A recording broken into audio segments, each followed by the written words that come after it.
right? So configuring and managing backups.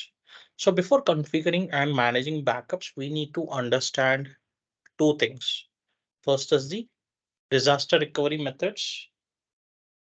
What is this disaster recovery? And what are the backup terminologies and technologies? Then we are going to understand backup options, what backup options are available. So we have three things available. So now these two things are one and the same thing. And this is also the same thing, thus just the interface is different. It is going to trigger this only, right? So now understanding disaster recovery. So what does disaster recovery means? So let's say, for example, I am having my site, data center site, and let's say Germany, and my data center goes offline due to any reason. It can be a man-made calamity, it can be a natural calamity, or it can be any kind of disaster. Let's say there is a power cut due to X reason, right? Or there is a internet cut off due to Y reason. Anything can happen, right? Things can be not expected as planned. So anytime a disaster can happen. For example अगर मैं यहाँ से travel कर रहा हूँ, मुझे x location पे पहुंचना है, बीच में ट्रैफिक जाम है, क्यों? क्योंकि भाई मोदी की रैली निकलने वाली है, यहाँ मेट्रो का काम चल रहा है तो रोड ब्लॉक करके रखा है, या वहां पे एक झाड़ गिर गया है तो रोड ब्लॉक करके रखा है. So I need to take 5 kilometers long route, right? So it is a disaster. So the same kind of environment can happen. So अगर मेरा साइट डाउन हो गया, डेटा सेंटर साइट किसी भी रीजन से, तो मेरे यूजर्स क्या करेंगे, राइट? वो क्या करेंगे? पेंट्री में जाएंगे, कोई चिप्स खा रहा है, कोई कॉफी पी रहा है, कोई जूस पी रहा है, कोई फ्रूट बाउल खा रहा है, वैसा करेंगे ना. आईटी एडमिनिस्ट्रेटर की रिस्पॉन्सिबिलिटी है उनको सर्विसेज अप करके देने की, right? So as an IT admin or stakeholder of IT, we are the responsible to provide their services up and running. So whatever measures it takes, we need to have our plan in place. Now, so in order to plan in place, have a plan in place, right? So for example, let's say this is my data center site. This is my data center site in Germany. Now my users are spread or scattered all over the globe. We have users in US, we have users in UK, we have users in Italy, we have users in Spain, we have users in Dubai, we have users in India, we have users in Australia, we have users in New Zealand. Right, so we can have users at any location. Right. So now if my Germany site is down, so my all these users will get disconnected because my data center site is down. So we need to have a same replica of this site at any another location, which is in a different geographical location, which is in a different geographical location. So it can be in a different region or in a different continent also, right? So it can be in a different region. For example, if this my data center site is in Germany, I can have a another backup data center site in Spain or Italy or UK. So it is same continent, European continent, or else I can have in a different continent in Asia or in US continent or in African continent or in Russian continent like that. Right. So अभी अगर मैं दूसरी site बना रहा हूँ, सो मैंने दूसरी backup data centre की साइट बना दी, ठीक है. सो हम समझते हैं ये इंडिया में है. For example it is in Asian continent, that in India, that in Bengaluru और चेन्नई. नाउ इस साइट को हम एक दूसरे के साथ कनेक्टेड रखेंगे रेप्लिकेशन के लिए, कंटिन्यूस रेप्लिकेशन के लिए. सो अभी इस साइट को मैं बैकअप डेटा सेंटर साइट या डेटा सेंटर साइट नहीं बोलूंगा, इसे मैं डीआर साइट बोलूंगा, डिजास्टर रिकवरी साइट. यानी अगर यहाँ पे मेरा डिजास्टर हो रहा है कोई भी, यहाँ पे मेरा कोई भी डिजास्टर हो रहा है, तो इस डिजास्टर को रिकवर कैसे करेंगे हम? इस डिजास्टर रिकवरी साइट से। इसलिए हम इसे डीआर साइट बोलते हैं, डिजास्टर रिकवरी साइट बोलते हैं। क्लियर है यहाँ तक?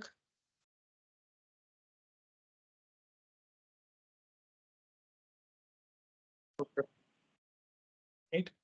सो आज तो एनर्जी होनी चाहिए ना, आज तो भाविक का बर्थडे सेलिब्रेट करना है ना। मैं सोचा आज सब में एनर्जी होगी, भाविक का बर्थडे सेलिब्रेट करने के लिए। क्या बर्थडे है क्या?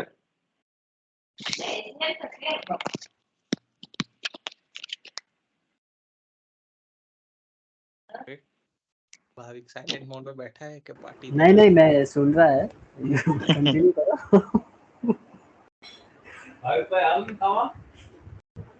Okay, so let's come back. So this is our DR site or disaster recovery site. So what is disaster recovery? So how to bring servers or services and data back into operations after a disaster occurs. अगर मेरा कोई disaster हुआ है primary site पे, data centre site पे, तो how we will bring our servers or services or data back into operations. So that is termed as disaster recovery. And now that disaster recovery has certain measures. So it is measured. So when I'm having my data center services or data center site, right? So if there is a disaster, my DR site, so if it is a natural calamity, right? So that is an exceptional thing, but still we have measure of performance in place, which is denoted as service level agreements or SLS, which is denoted as measure of performance. हम हमारी services को कैसे major करेंगे, जो भी हम data centre services या जो भी आईटी सर्विसेज कस्टमर को दे रहे हैं। For example, if we are working with Wipro, Adani is a customer to Wipro. So Wipro Adani को जो भी सर्विसेज दे रहा है, ठीक है, क्यूमुलेटिव उसका एक एसएलए होगा और इंडिविजुअल हर एक कंपोनेंट का एक सर्विस होगा, सॉरी हर एक कंपोनेंट का एसएलए होगा। क्यूमुलेटिव क्या होगा भाई? विप्रो अदानी विलमार को एक सर्विस दे रहा है, IT services, which includes manpower, which includes IT support, which includes data center services। ठीक है, तो ये सारी सर्विसेज का एक कम्युलेटिव एसएलए होगा और इंडिविजुअल कंपोनेंट का भी एसएलए होगा। इंडिविजुअल कंपोनेंट में भाई जो मैन पावर सर्विसेज है, स्टाफिंग सर्विसेज, उसका अलग से एसएलए होगा। जो आईटी सपोर्ट सर्विसेज है उसका अलग से एसएलए होगा और जो डेटा सेंटर सर्विसेज है उसका अलग से एसएलए होगा और तीनों का मिला के भी एक क्यूमुलेटिव एसएलए होगा। तो अभी एसएलए को हम मेजर कैसे करते हैं भाई? तो आवर्स ऑफ ऑपरेशन कितने हैं, ठीक है, कितने आवर्स ऑफ ऑपरेशन सर्विस होनी चाहिए।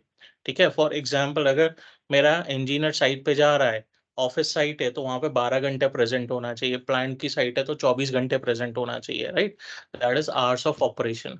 अगर मेरे सर्वर्स है, ठीक है, तो मेरे सर्वर्स भाई मंडे टू फ्राइडे 24 घंटे सपोर्ट होने चाहिए या 24 घंटे चलने चाहिए। फ्राइडे सैटरडे, सैटरडे को 12 घंटे, संडे को 8 घंटे चलने चाहिए। बाकी अगर वो डाउन होते हैं तो कोई इशू नहीं है। इसी तरह अगर मुझे आईटी सपोर्ट देना है, विप्रो को आईटी सपोर्ट देना है अदानी को, तो क्या मेजर होगा भाई? आईटी सपोर्ट वाली टीम कितने घंटे काम कर रही है। अगर प्लांट पे वो सपोर्ट दे रही है तो 24 घंटे सपोर्ट देनी चाहिए। अगर ऑफिस आवर्स, ऑफिस के लिए सपोर्ट दे रही है तो वो 12 घंटे देनी चाहिए। या अगर क्रिटिकल लेवल इश्यूज है तो 24 घंटे सपोर्ट देनी चाहिए। सो इस तरह हम एसएलए में आवर्स ऑफ ऑपरेशंस डिफाइन करते हैं। और अवेलेबिलिटी ऑफ सर्विसेज, ठीक है, 5 नाइन्स पे मेजर की जाती है, 99.999%। So this is known as 5 nines, 99.999%, यानी almost 100%, but it is not 100% because it is never possible to give 100% uptime। कभी भी 100% अपटाइम पॉसिबल नहीं है। वो हमने गूगल के केस में भी देखा है। Google has also went offline, though it is fraction of seconds और fraction of minutes, but yes 100% uptime is not possible, next to impossible, we can say like that. ठीक है, सो हमारी सर्विसेज इतने टाइम के लिए अप होनी चाहिए। तो अभी ये जो अवेलेबिलिटी है, तो ये तीनों कंपोनेंट के लिए I am just taking an hypothetical example of 3 components. It can be different in real time और इन एनी प्रोडक्शन एनवायरनमेंट और इन एनी कस्टमर एनवायरनमेंट. सो हम यहाँ पे एक एग्जांपल ले रहे हैं, ठीक है, तीनों कंपोनेंट का विलमार का example, because you are familiar with the environment, so समझने में आसानी होगी. सो विलमार बोलता है, यहाँ विप्रो बोलता है कि भाई हम स्टाफिंग के लिए आपको 99.999% अवेलेबिलिटी देंगे. आईटी सपोर्ट के लिए हम आपको 99.95% अवेलेबिलिटी देंगे. और जो सर्वर्स है वो अप एंड रनिंग होने चाहिए, तो हम उसको उसके लिए आपको 99.29 या 99.9% अवेलेबिलिटी देंगे या 99.3% अवेलेबिलिटी देंगे. भाई तो 99.3 क्यों दोगे, आधा नहीं पूछेगा.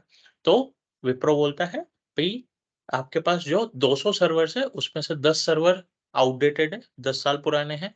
50 सर्वर्स है वो 5 साल पुराने हैं और उसका एंड ऑफ सपोर्ट खत्म हो चुका है हार्डवेयर का. सो एंड ऑफ लाइफ नहीं हुआ है लेकिन एंड ऑफ सपोर्ट हो गए हैं. तो उसमें अगर इशू आता है तो उसे रिपेयर करने में टाइम लग सकता है. So we can't give you 99.9, we will give you 99.3%. So जब उसका क्यूमुलेटिव निकालेंगे तो 99.5% क्यूमुलेटिव अवेलेबिलिटी आता है. 99.5% क्यूमुलेटिव. तो कभी कभी इंडिविजुअली भी मैनेज किया मेजर किया जाता है या अगर कस्टमर अच्छा है तो क्यूमुलेटिव भी मेजर किया जाता है. भाई एक जगह वो लिमिट से नीचे चला गया और एक जगह गया ही नहीं डाउन, तो एवरेज वो मैनेज हो रहा है, एवरेज जितना ही आ रहा है. लेकिन अगर कस्टमर इंडिविजुअली मेजर मेजर कर रहा है तो वो पेनल्टी भी लगा सकता है. कस्टमर पेनल्टी भी लगा सकता है. नाउ कमिंग टू इसके अंदर हमारे जो एसएलए के अंदर है और दो कंपोनेंट्स आते हैं, आरपीओ एंड आरटीओ. ठीक है, अभी तो आरटीओ जाएंगे हम, लाइसेंस वाइसेंस निकाल के आएंगे, ठीक है, ताकि ट्रैफिक वाला पकड़े नहीं हमको. ठीक है, ऐसे ही करेंगे ना. So talking about RPO, recovery point objective, यानी how many minutes of data loss is acceptable. कितने टाइम का डेटा मुझे नहीं मिलेगा तो चलेगा या डेटा लॉस होगा तो चलेगा. For example I am having a server, file server है मेरा, जिसपे यूजर्स डेटा स्टोर करते हैं डेली. अभी मैंने बैकअप शेड्यूल कॉन्फ़िगर करके रखा है कि मुझे डेली 6 PM पे बैकअप लेना है. तो जब हम ये एग्री कर रहे हैं कि डेली 6 PM पे बैकअप लेना है, तो अगर 6 PM पे मैंने बैकअप लिया, कल कल मैंने बैकअप लिया था 6 PM पे, यानी 2 मई को, 2 मई को मैंने 6 PM पे बैकअप लिया था और उसी वक्त 7 PM को मेरा सर्वर क्रैश हो गया. यानी मेरा डेटा कितने देर का गया, how much data loss I have,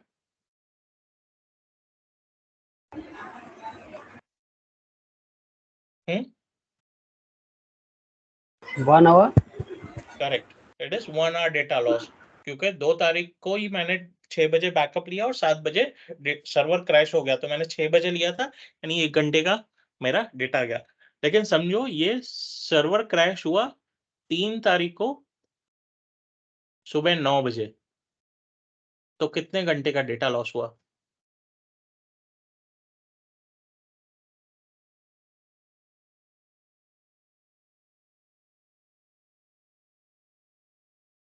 hmm? 15 hours. 15 hours, correct, 15 hours का डेटा लॉस हुआ. और यार हम तो बहुत लकी हो गए, ठीक है, हमने 2 तारीख को 6 बजे बैकअप लिया और 3 तारीख को 5:58 PM पे सर्वर क्रैश हो गया. ठीक है, लकी हो गए ना. कितने कितने ड्यूरेशन का डेटा गया, 2 ही मिनट का ना.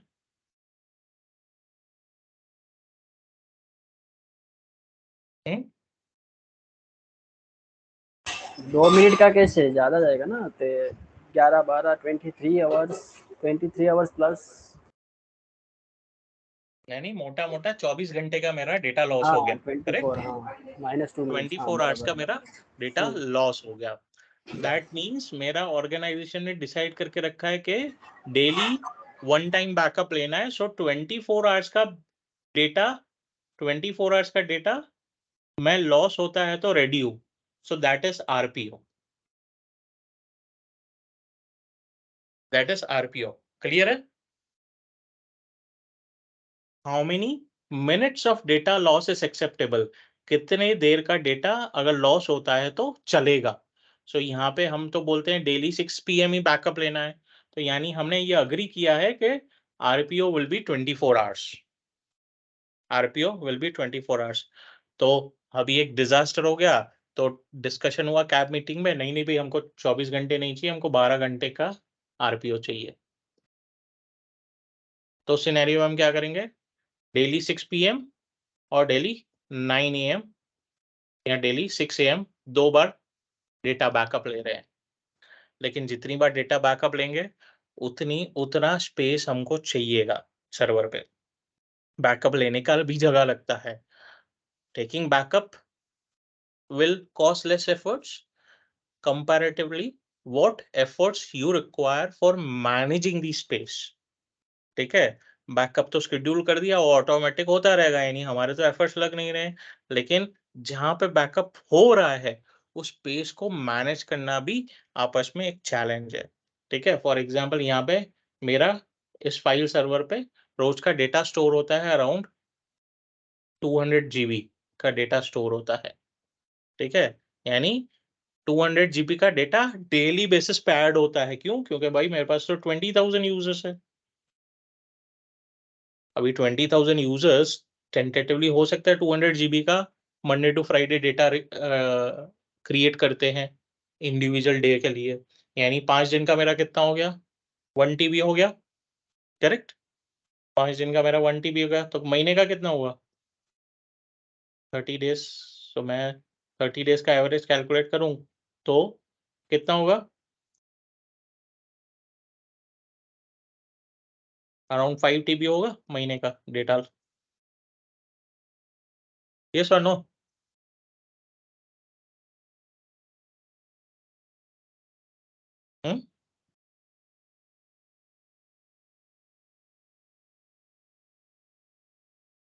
Yes or no? Can I have a response?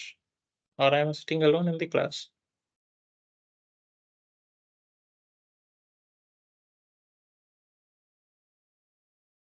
एक दिन का कितना मीन्स की 5 TB एक दिन अगर का है ना? हाँ, एक दिन का 200 GB है। हम्म ठीक है, तो एक दिन का 200 GB है, तो 5 दिन का कितना हुआ, मंडे टू फ्राइडे 1 TB हुआ। 1 TB। ठीक है, तो मैं 4 वीक्स का 4 TB गिन रहा हूँ, और सैटरडे संडे 8 दिन का, मतलब 4 सैटरडे 4 संडे का मिला के 1 TB गिन रहा हूँ, तो टोटल 5 TB हो गया। Yes sir. राइट, सो 5 TB का डेटा अगर क्रिएट हो रहा है एक महीने में, तो अगर मुझे बैकअप स्ट्रेटेजी प्लान करनी है 5 साल के लिए, तो मुझे कितना स्टोरेज लगेगा, N260, राइट, 300 TB का स्टोरेज लगेगा। ठीक है, एक तो फाइल सर्वर पे 300 TB स्टोरेज लगेगा, फाइल सर्वर का जहां पे बैकअप हो रहा है वहां पे 300 TB लगेगा, प्लस ये तो मेरा डीसी साइट है, अगर मेरा डीआर साइट हुआ, ठीक है, वहां पे भी 300 TB लगेगा। करेक्ट, क्योंकि मेरा डेटा डीआर साइट पे भी रेप्लिकेट होना चाहिए। क्यों रेप्लिकेट होना चाहिए, कौन बताएगा?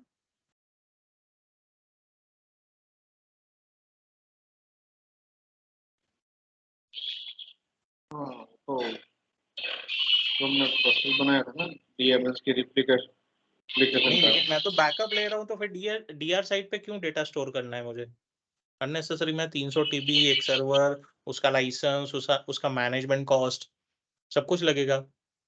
तो मैं तो अगर ये क्या बोलते हैं, अगर ये बीच में कुछ फेलियर आ गया नेट मीन्स की कुछ भी, अगर फिर ये सर्वर क्रैश भी हो गया तो मेरे पास तो बैकअप पड़ा है।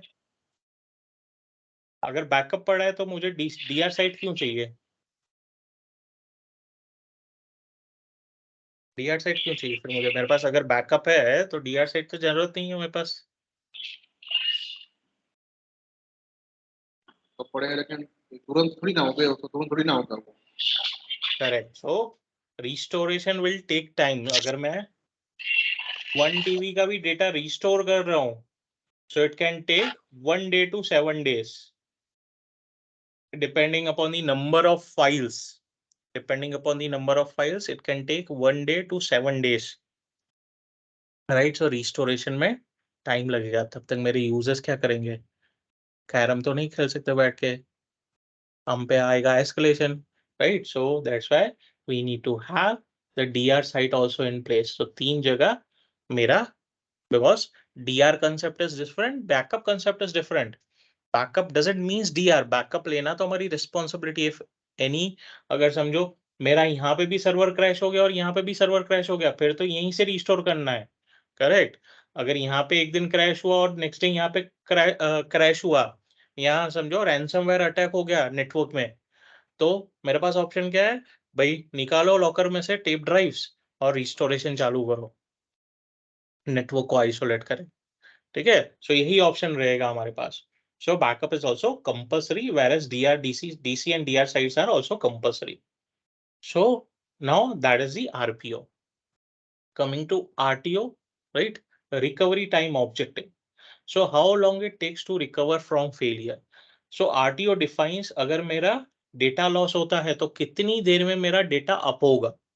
फॉर एग्जाम्पल, अगर मेरा DC साइट है और DR साइट पे मुझे स्विच करना है, तो कितनी देर में मेरा स्विचिंग होगा?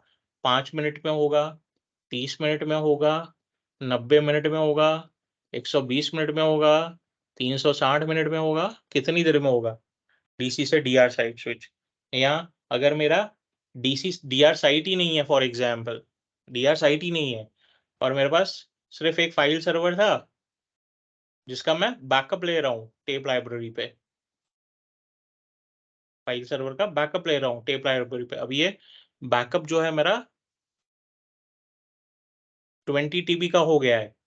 अगर मुझे इसको रिस्टोर करना है तो भाई कितना टाइम लगना है मुझे डेटा वापस लाने में? How long it is going to take to recover from failure? कितना टाइम लगेगा फेलियर में से वापस अप होने में? So that is known as RTO, recovery time objective.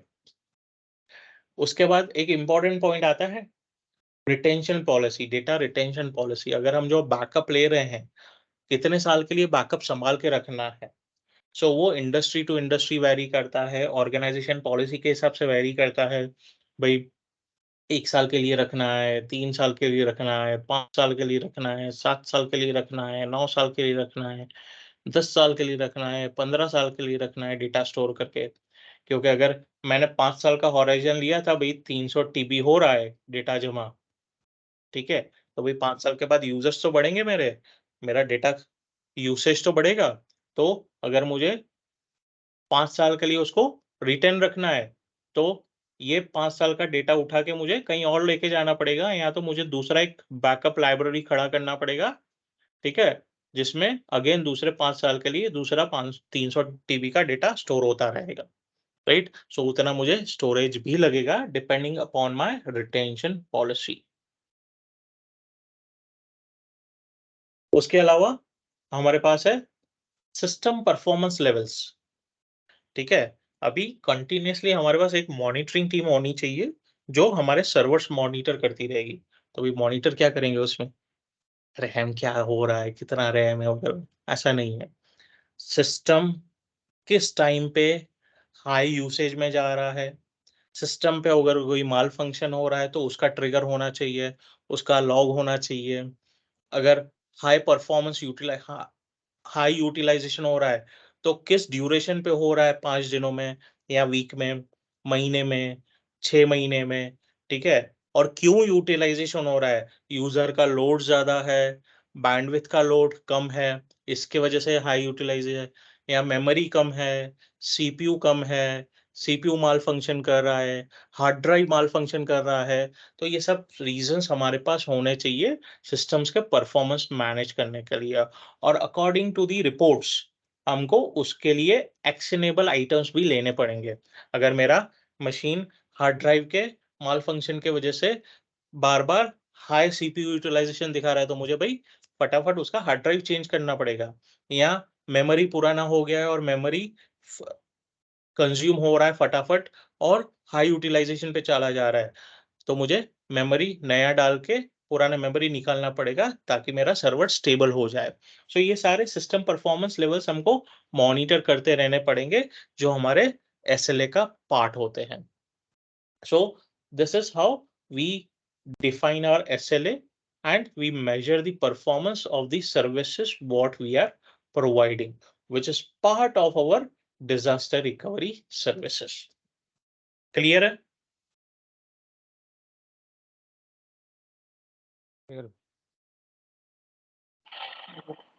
जिसपाल भाई को कोई क्वेश्चन?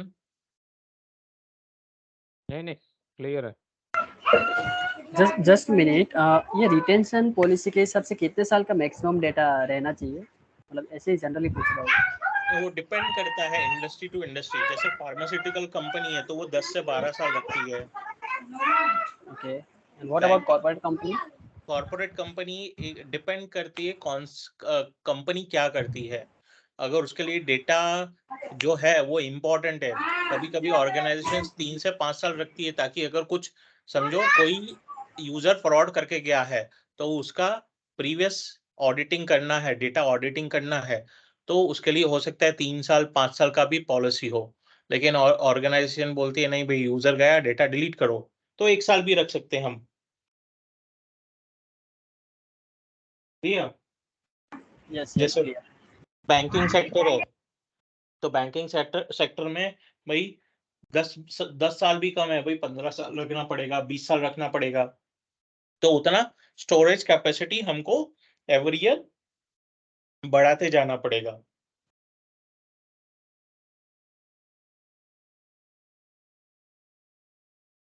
तो now moving to terminologies, just a second.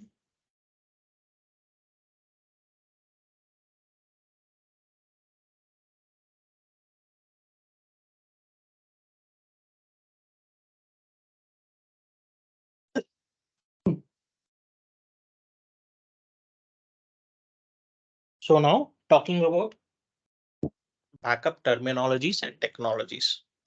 So हमको डीआर प्लानिंग होना चाहिए, हमारे पास हमेशा प्लान्स होने चाहिए रिस्क असेसमेंट के, और डिजास्टर रिकवरी प्लान होना चाहिए।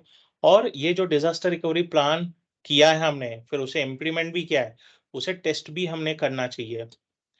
उसका हर 3 महीने पे 6 महीने पे टेस्टिंग होता रहना चाहिए हमको, intentionally data centre site down करने का और डीआर साइट वैलिडेट करने का।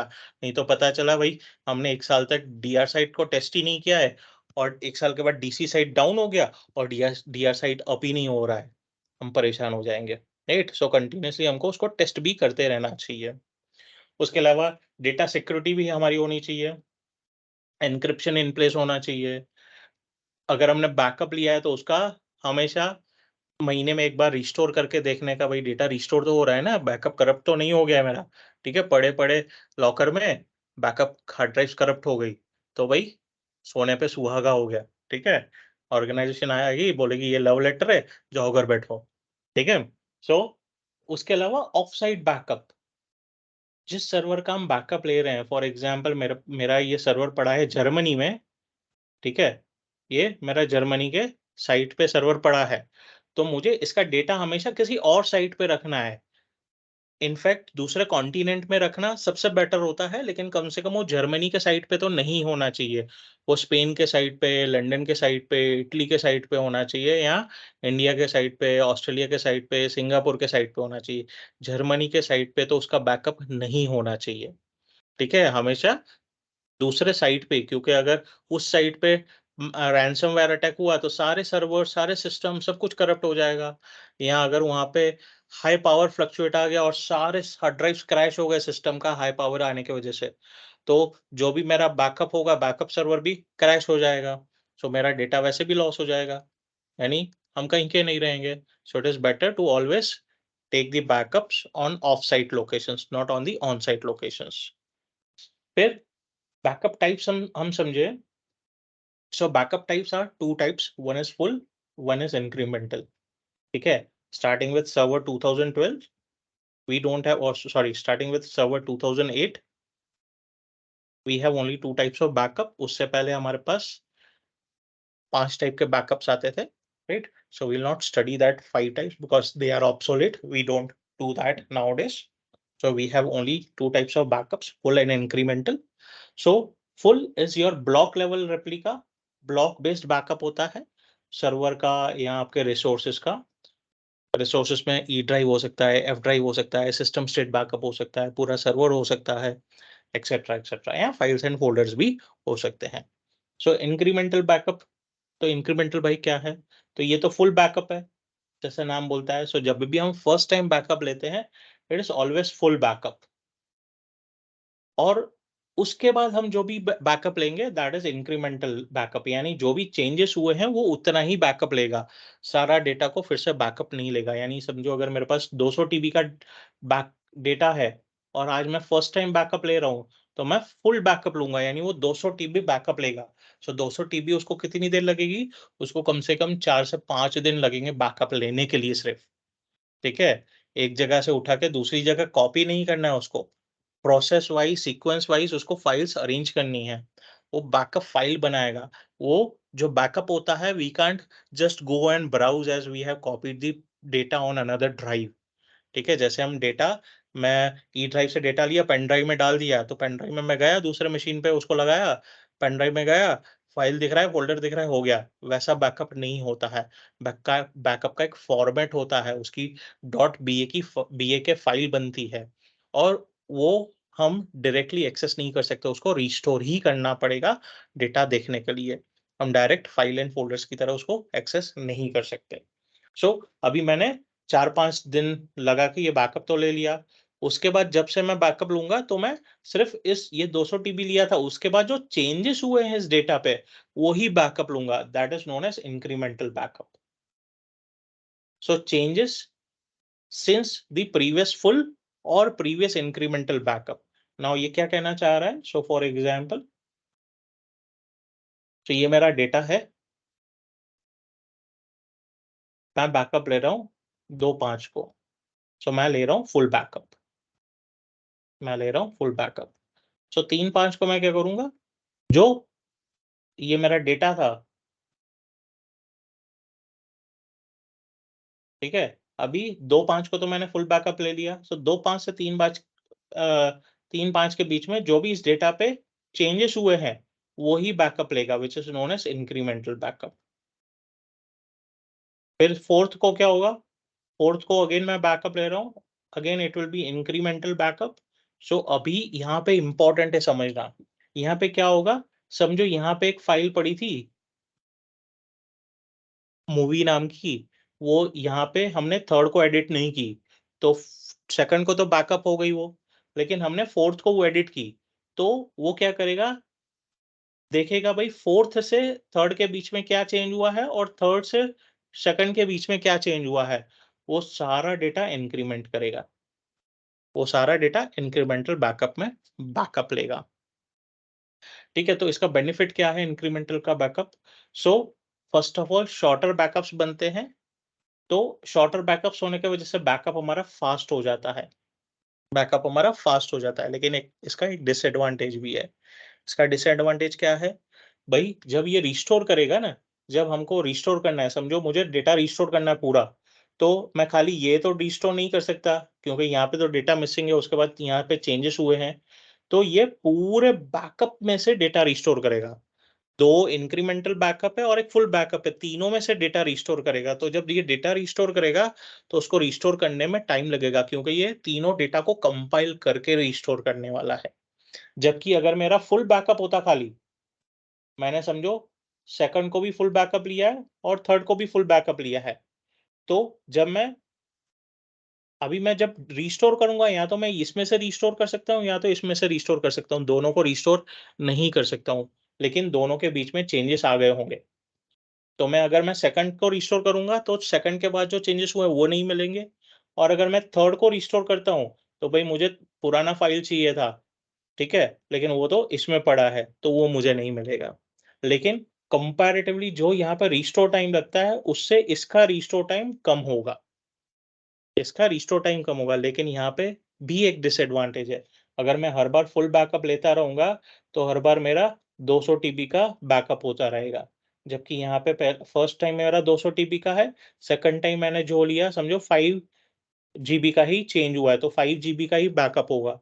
यहाँ पे मेरा 2 जीबी का चेंज हुआ है तो 2 जीबी का ही बैकअप होगा, जबकि यहाँ पे हर बार 200 जीबी का बैकअप होता रहेगा। सो स्पेस कंजम्पशन ज़्यादा होगा। So it is always the best practice. First time we will take full backup. Second time onwards we will take incremental backup. Clear है? हाँ संतोषભાઈ, हम्म મતલબ કે ફૂલ બેકઅપ હું લઉં બરોબર, તો એટલે એ જે નવી ફાઇલ બને, રાઈટ? हम्म અને જ્યારે હું ઇન્ક્રીમેન્ટલ બેકઅપ લઉં ત્યારે એ જ બેકઅપ ફાઇલ પેલા બની હોય ક્રિએટ, એમાં જ ઇન્ક્રીટ થાય, ના રાઈટ? ના એની પણ નવી ફાઇલ બને. પછી મતલબ કે જ્યારે રિસ્ટોર કરી તો કઈ રીતે, મતલબ કઈ રીતે વેલિડેટ થાય? તો એ ઓટોમેટિકલી લઈશે ને, કારણ કે બેકઅપ તો એક જ પાથ પર હશે. અથવા તમે જ્યારે ટેપ લાઇબ્રેરીમાં બેકઅપ લો તો પહેલા એક ટેપ લાઇબ્રેરી નાખશો, એ ફૂલ થઈ ગઈ તો એ કહેશે બીજી નાખો. એ બેકઅપ સોફ્ટવેર કામ કરે.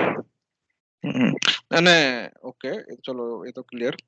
બીજું એ કહું કે આમાં સમજો કે આજે 2 તારીખે મેં બેકઅપ લીધું બરોબર, પછી 3 તારીખ પાછું મેં એનું શેડ્યુલ રન કર્યું બરોબર, પણ જો મારા 2 તારીખ અને 3 તારીખના ડેટામાં કઈ ચેન્જીસ ના હોય બરોબર, તો બી એ મતલબ કે ફાઇલ મતલબ નવી બનશે કે પછી એ જે રિપ્લેસ થશે?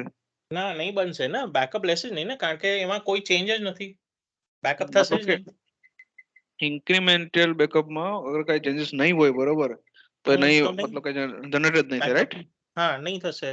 એ રન કરશે, પણ રન કરશે ને પહેલા ચેક કરશે. હવે બેકઅપ જ્યારે થાય એની એક આર્કાઇવ બીટ હોય, એ આર્કાઇવ બીટ જ્યારે બેકઅપ લે તો એ આર્કાઇવ બીટ રિમૂવ થઈ જાય. તો એ આર્કાઇવ બીટ રિમૂવ થઈ જાય તો એ ચેક કરે ભાઈ આર્કાઇવ બીટ કોનામાં છે, એ જ ફાઇલને બેકઅપ કરશે. જો આર્કાઇવ બીટ નથી એટલે કોઈ ચેન્જીસ નથી.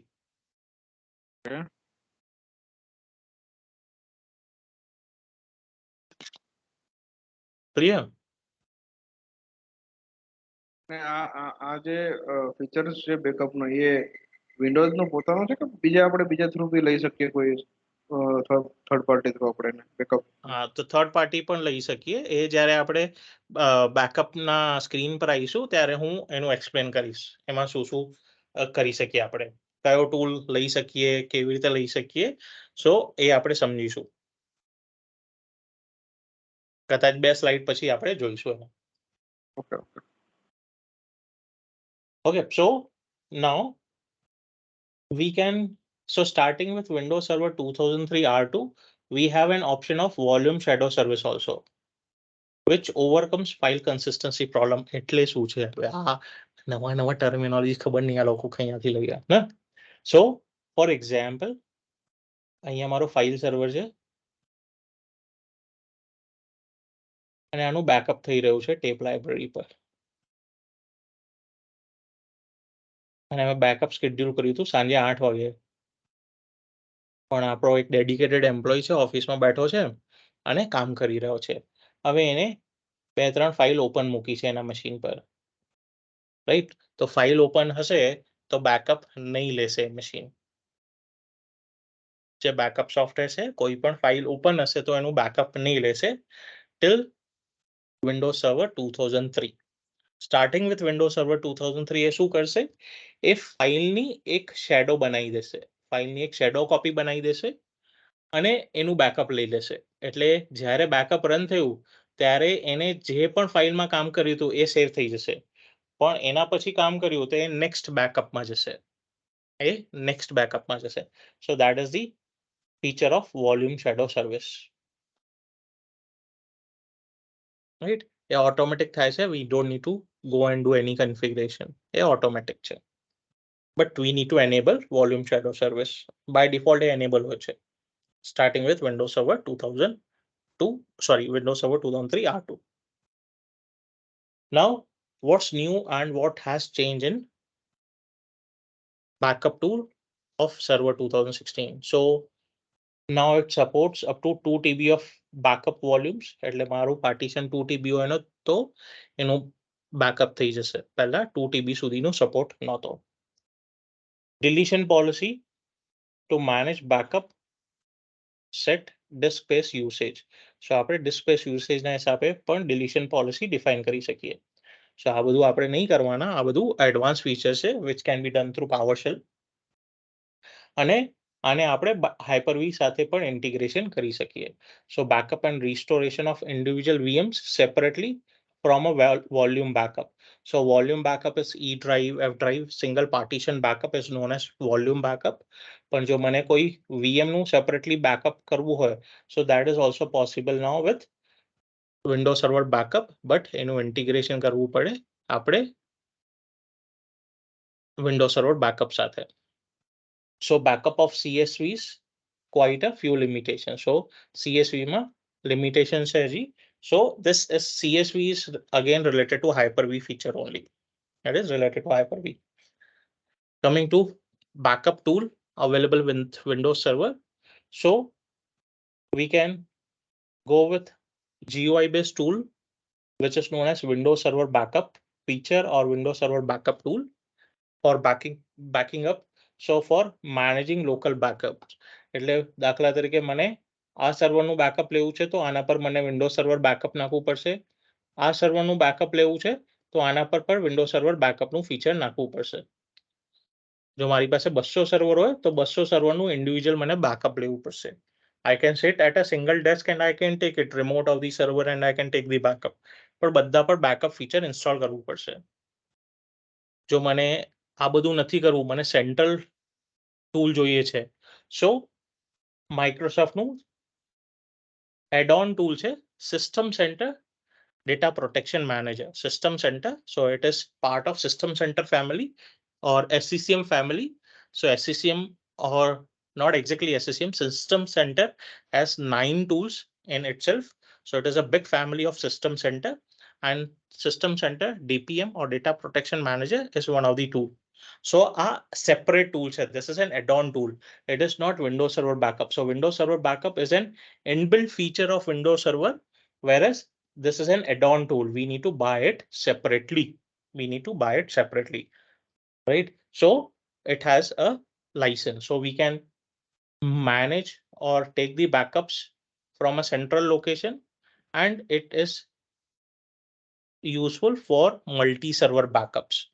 So from a single console, I can back up multiple servers, whereas here I have multiple consoles. And instead of System Center Data Protection Manager, I can use any another third-party tool also. For example, Navico. I can use that tool. Or for example, I forgot the backup tool's name.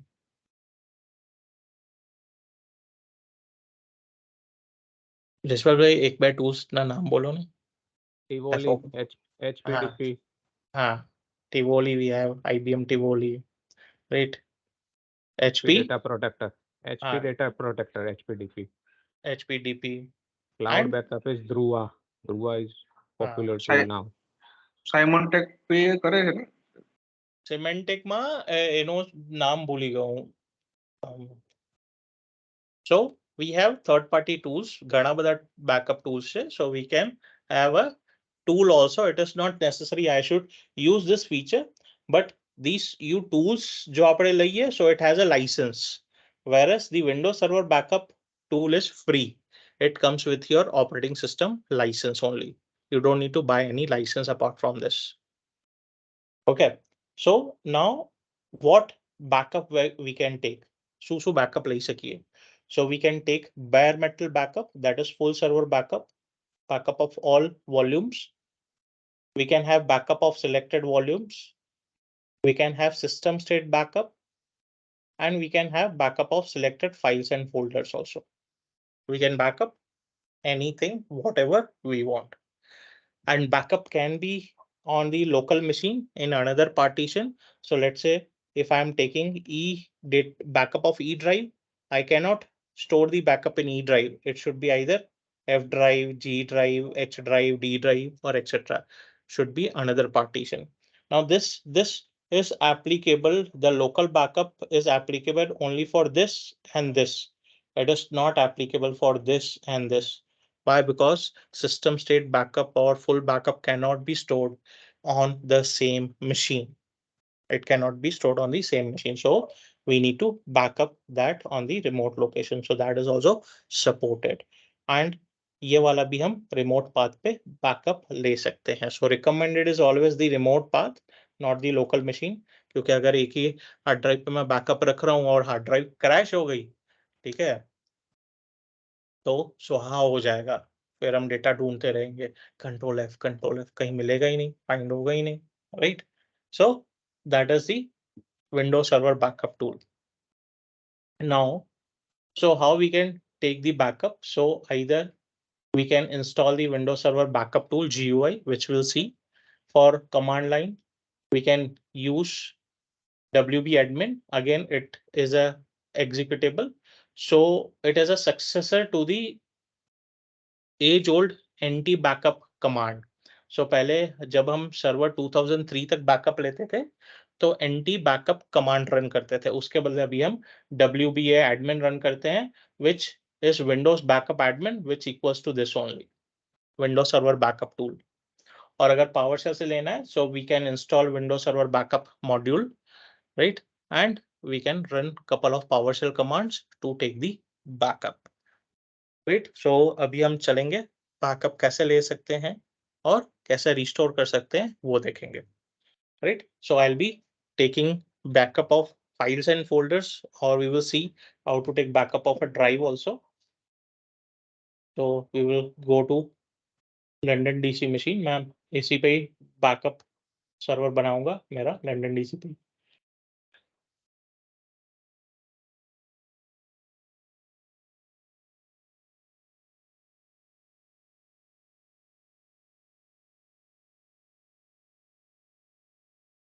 So I will, let me first change the resolution.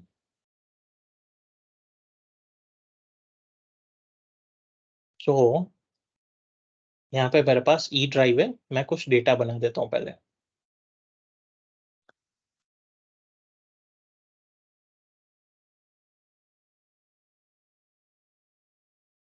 एक folder बनाया मैंने. इसके अंदर मैं folder बनाता हूँ. धनुष का, श्रद्धा का, रेशा का,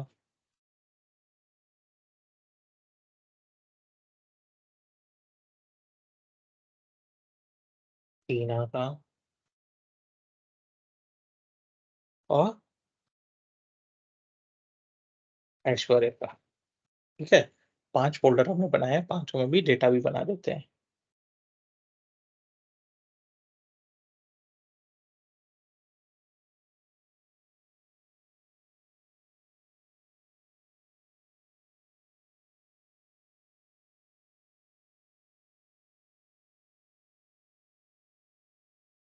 ठीक है,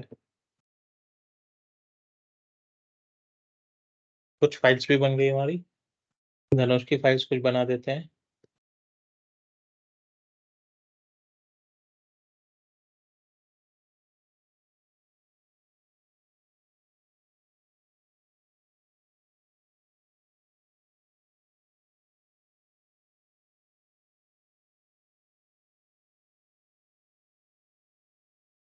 श्रद्धा का डेटा बना देते हैं.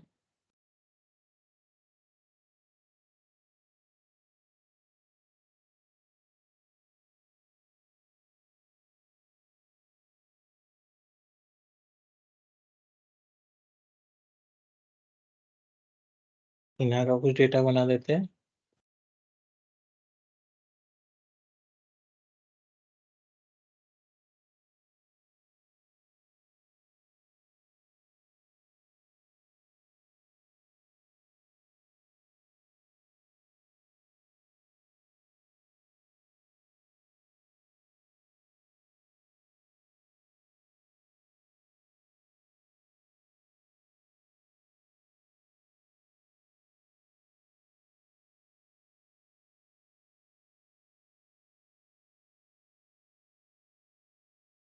ठीक है, अभी हमने डेटा बना दिया है बहुत सारा, ठीक है। अभी हम चल के बैकअप लेते हैं। तो हम चलते हैं सर्वर मैनेजर पे, टूल्स में, और बिल्कुल नीचे जाएँगे तो हमारे पास विंडोज़ सर्वर बैकअप है, ठीक है। हो जाएगा ना मेरा बैकअप अभी तो? कोई टेंशन नहीं है ना? कॉन्फ़िगर करना पड़ेगा ना उसका रोल तो। कॉन्फ़िगर करना पड़ेगा, कॉन्फ़िगर तो किया नहीं। ठीक है। क्या बोल रहा है? कॉन्फ़िगर तो किया नहीं कुछ। नहीं, लेकिन बोल क्या रहा है?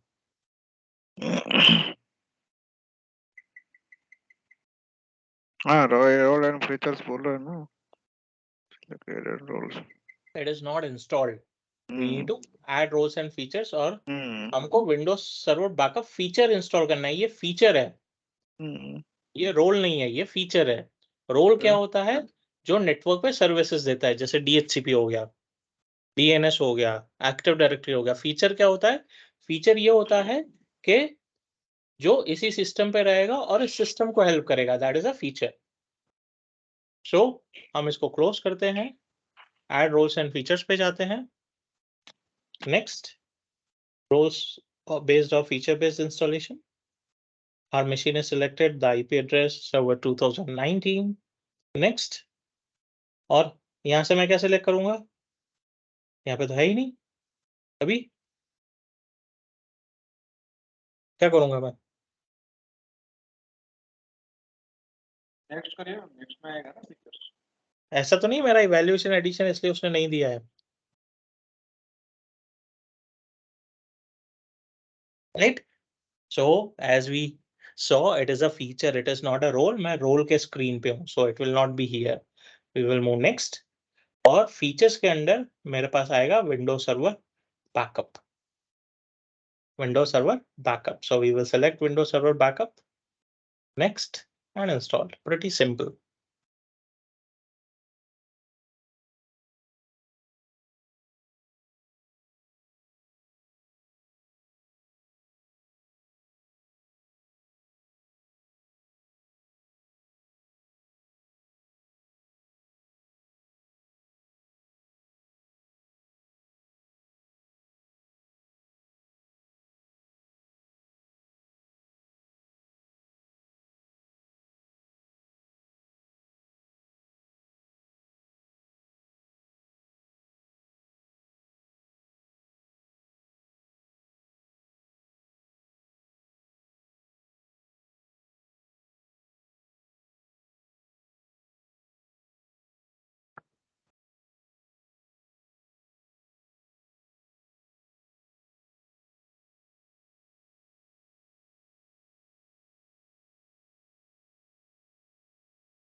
Right, so my installation has succeeded.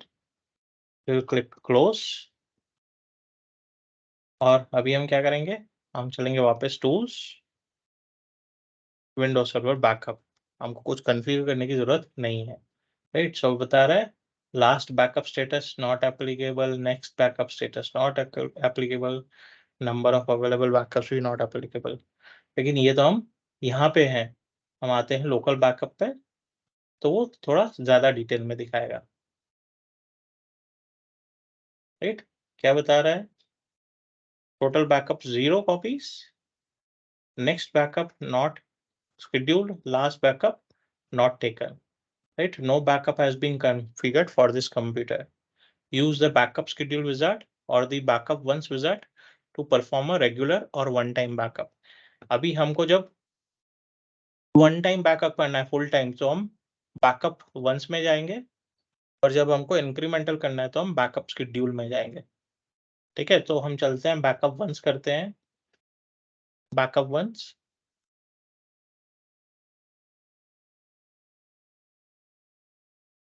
Right? So different options, schedule is disabled. Next, अभी क्या करना है? फुल सर्वर बैकअप लेना है, कस्टम? फुल सर्वर में तो टाइम लग जाएगा और 11 जीबी का साइज है, सो हम कस्टम में जाएंगे। नेक्स्ट, तो जैसे ही यहीं पे जा रही है, यहाँ पे तो कुछ दिखा नहीं रहा है, so we will click on add items, so यहाँ पे बोल रहा है क्या चाहिए, बायर मेटल रिकवरी चाहिए, यानी उसने सब कुछ सिलेक्ट कर लिया डेटा ड्राइव को छोड़ के, डेटा ड्राइव को छोड़ दिया उसने बायर मेटल रिकवरी में। ठीक है, अभी हम इसको अनचेक कर देते हैं और बोलते हैं सिस्टम स्टेट। सो ठीक है, सिर्फ सिस्टम स्टेट सिलेक्ट करूंगा मैं, तो कैंसिल कर दूं, फिर से ऐड आइटम्स, सिस्टम स्टेट। तो यानी वो सिर्फ सिस्टम का कॉन्फ़िगरेशन कॉपी करेगा, nothing else it is going to copy. OS कुछ नहीं आएगा, सिर्फ सिस्टम का कॉन्फ़िगरेशन आएगा, nothing else, right. So which is less useful. So जब भी हम लेना है, या तो बायर मेटल लेना है या तो कोई स्पेसिफिक ड्राइव का लेना है। सो मैं सी ड्राइव का ले सकता हूँ, लेकिन वो साइज बड़ा है, तो मैं बोलता हूँ मेरे को ई ड्राइव का लेना है। ठीक है, तो मैं ई ड्राइव को एक्सपांड करूँ तो इसमें ये सारा बैकअप ले रहा है। तो भाई मुझे सिस्टम वॉल्यूम भी नहीं चाहिए, मुझे रिसाइकल बिन भी नहीं चाहिए, मुझे शेयर्स का भी बैकअप नहीं चाहिए। ठीक है, I am just taking an example, मैं एक्सक्लूड भी कर सकता हूँ। ठीक है, मैं IT हेल्पडेस्क को भी एक्सक्लूड कर देता हूँ, मुझे सिर्फ डैशिंग डिटेक्टिव का चाहिए। अभी भी मैं इसको भी एक्सपांड करूँ तो मैं बोलता हूँ यार ऐश्वर्या से मेरी नहीं बनती, ऐश्वर्या का डेटा मैं बैकअप नहीं दूंगा। ठीक है, ऐसा प्रोडक्शन में नहीं करना है, नहीं तो एस्केलेशन आ जाएगा। Right, I am just taking an example कि भाई ऐश्वर्या का ये डेमो यूजर है या इंटर्न है, इसका डेटा इंपॉर्टेंट नहीं है, तो हम डेटा सर्वर पे बैकअप नहीं लेंगे, इसका डेटा गया तो गया, कोई इशू नहीं है। ठीक है, we are just taking example. ठीक है, मैं ऐश्वर्या का डेटा डिलीट कर दूंगा और धनुष का भी डेटा डिलीट करूंगा और देखेंगे क्या रिकवर होता है। सो मैं अभी धनुष, श्रद्धा, टीना और त्रिशा का ही डेटा हम बैकअप ले रहे हैं। ठीक है, हम यहाँ पे एडवांस सेटिंग्स में जाएंगे अगर, तो यहाँ पे अगर हमको कुछ एक्सक्लूजन देना है, एक्सक्लूजन क्या है भाई, मैं चाहता हूँ कोई स्पेसिफिक फाइल कॉपी नहीं होनी चाहिए, तो हम जाते हैं add exclusion, E drive, dashing detective, Shraddha के अंदर जा रहे हैं और मैं बोलता हूँ ये 4 नंबर की फाइल है, ये कॉपी नहीं होनी चाहिए, तो मैंने ये एक्सक्लूजन में डाल दी है, यानी ये फाइल कॉपी, ये बैकअप नहीं होगी, ये वाली फाइल बैकअप नहीं होगी। ठीक है, सो उसके अलावा वॉल्यूम शैडो सेटिंग्स में जाएंगे, तो वॉल्यूम शैडो सर्विस ऑन है, by default it is on, we will click okay. अभी चलेंगे नेक्स्ट। अभी कहाँ बैकअप लेना है, तो मैं रिमोट लोकेशन भी ले सकता हूँ, लोकल ड्राइव में भी ले सकता हूँ। तो यहाँ पे मुझे ई ड्राइव का डेटा है तो ई में रिस्टोर नहीं करने देगा, फिर भी चलते हैं देखते हैं क्या आता है। राइट, डी ड्राइव दे रहा है या सी ड्राइव दे रहा है, ई ड्राइव नहीं दे रहा है। क्यों? क्योंकि मैं सेम पार्टीशन का सेम पार्टीशन में बैकअप नहीं ले सकता हूँ। सो मैं सी ड्राइव में स्टोर करता हूँ। Total space in backup destination है 58 GB और फ्री स्पेस है 47 GB, तो मेरे लिए इनफ है, 1-2 GB का ही डेटा है। नेक्स्ट, और मैं बैकअप ले लेता हूँ।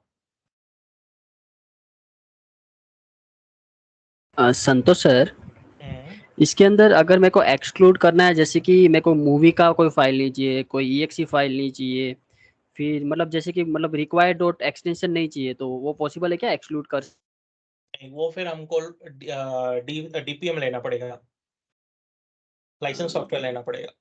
अच्छा, ऐसा होता है। इसमें बेसिक फीचर्स आएंगे। ओके, मतलब जो इनबिल्ट रहेगा उसके अंदर सब बेसिक फीचर्स है सब। हाँ, क्योंकि ये माइक्रोसॉफ्ट फ्री में दे रहा है आपको, कुछ इसका पैसा नहीं ले रहा है, सिर्फ लाइसेंस, ओएस का लाइसेंस ले रहा है और ओएस के लाइसेंस का पैसा ले रहा है। ओके ओके ओके ओके ठीक है, अगर ओके। हमको ग्रैन्युलर फीचर्स चाहिए तो हमको टूल बाय करना पड़ेगा, नहीं तो फिर माइक्रोसॉफ्ट का system centre data protection manager चलेगा ही नहीं ना। ओके। ठीक है, माइक्रोसॉफ्ट बोलेगा चलो फिर तो मेरा DPM बिकेगा ही नहीं, मैं इसमें सारे फीचर्स दे दूंगा तो। करेक्ट है। बराबर ठीक है, बराबर। सो यहाँ पे हमारा डेटा बैकअप हो गया है, it is completed and will close. So अभी अगर हम देखें तो यहाँ पे इस टाइम पे डेट एंड टाइम पे हमने बैकअप लिया था, मैसेज है बैकअप सक्सेसफुल, लास्ट बैकअप कब हुआ है दिखा रहा है, इतने टोटल कॉपीज पड़े हैं, मेरे पास एक कॉपी पड़ी है। अभी हम पहले क्या करते हैं, शेड्यूल कर देते हैं बैकअप, फिर हम चल के डेटा डिलीट कर देंगे। चलो हम चलते हैं बैकअप शेड्यूल करते हैं। अभी मेरा हुआ है टाइम 9:38 AM, राइट, सुबह का 9:38 AM हुए हैं, मैं मॉर्निंग 10 AM का या 9:45 AM का शेड्यूल लगा देता हूँ। नेक्स्ट मैं बोलता हूँ custom backup, next add items, मैं बोलता हूँ मुझे आइटम में चाहिए भाई धनुष, श्रद्धा, टीना, त्रिशा, ओके।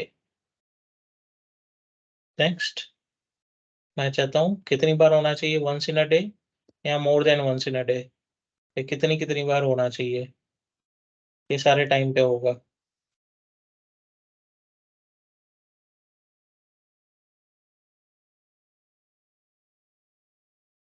ठीक है, मैं कुछ ज्यादा ही देगी। ठीक है, रात को 1:30 बजे, सुबह 4 बजे, सुबह 7 बजे, दोपहर को 3 बजे, शाम को 8 बजे, रात को 11 बजे, 5 बार मैंने बैकअप दे दिया है। नेक्स्ट मैं बोलता हूँ backup to a hard disk that is dedicated for backups, और बैकअप टू अ वॉल्यूम, और backup to a share network folder. So मैं शेयर नेटवर्क फोल्डर दे देता हूँ।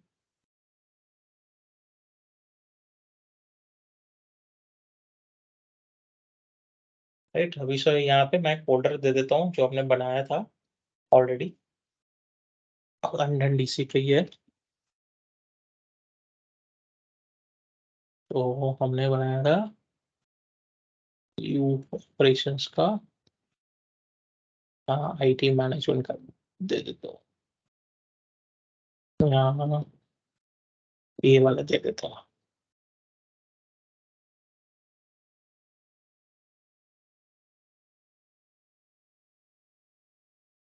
तो रजिस्टर बैकअप बोल रहा है, तो मैं एडमिनिस्ट्रेटर का क्रेडेंशियल्स दे देता हूँ एंड फिनिश कर देता हूँ। सो मेरा बैकअप शेड्यूल हो गया है, मैंने 5 बार टाइम दे दिया है। ठीक है, your first schedule backup will happen at 3 PM। ठीक है, सो मेरा बैकअप शेड्यूल भी हो गया है। ठीक है, ये शेड्यूल दिखा रहा है यहाँ पे। अभी हम चल के डेटा डिलीट करते हैं। एक तो ऐश्वर्या का कुछ डेटा डिलीट कर देते हैं। ठीक है, ऐश्वर्या का मैं ये डेटा डिलीट कर देता हूँ, shift delete, right, permanently delete, permanently है। ठीक है, रिकवरेबल नहीं है। नेक्स्ट श्रद्धा का इसमें जा रहा हूँ। एक तो मैं ये 4 नंबर की फाइल डिलीट करता हूँ, 7 नंबर की और 9 नंबर की, शिफ्ट डिलीट। ठीक है, मैंने श्रद्धा की 4, 7 और 9 नंबर की फाइल डिलीट कर दी। ठीक है, अभी हमको श्रद्धा की 4, 7, 9 नंबर की फाइल डिलीट रिकवर करनी है, और ऐश्वर्या की फाइल्स रिकवर करनी है। देखते हैं होता है क्या नहीं। सो हम रिकवरी में जाएंगे, विल गो टू रिकवरी। इस सर्वर का ही डेटा हमको रिकवर करना है, और बैकअप यहीं पड़ा है। पूछ रहा है where is the backup stored, so backup is stored on this server. Next, so बता रहा है यहाँ पे बोल्ड दिखा रहा है।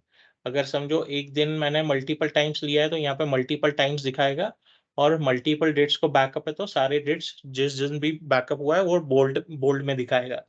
सो अभी 3rd डेट बोल्ड में दिखा रहा है। सो नेक्स्ट, सो हमको क्या रिकवर करना है, पूरा वॉल्यूम रिकवर करना है या files and folders? Files and folders recover करने हैं। नेक्स्ट, सो अभी हमको क्या क्या चाहिए? तो पहले तो हम आएंगे ऐश्वर्या।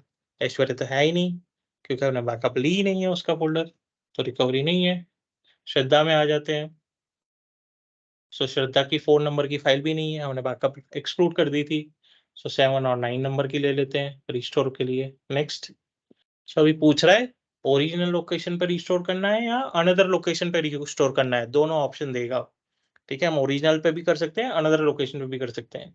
इसके अलावा important point, restore ACL permissions to the files and folders being recovered.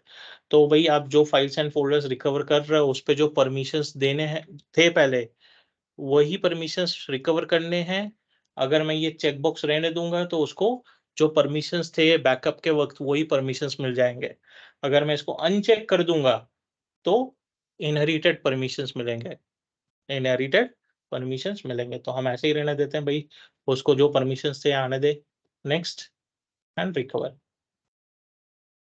So recovery complete हो गई हमारी, and file recovery was successful. तो चलते हैं यहाँ पे, आ गई हमारी file number 7 and 9. 7 and 9 is successfully recovered.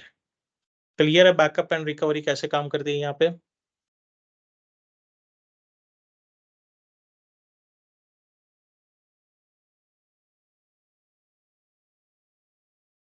Yes, response is appreciated.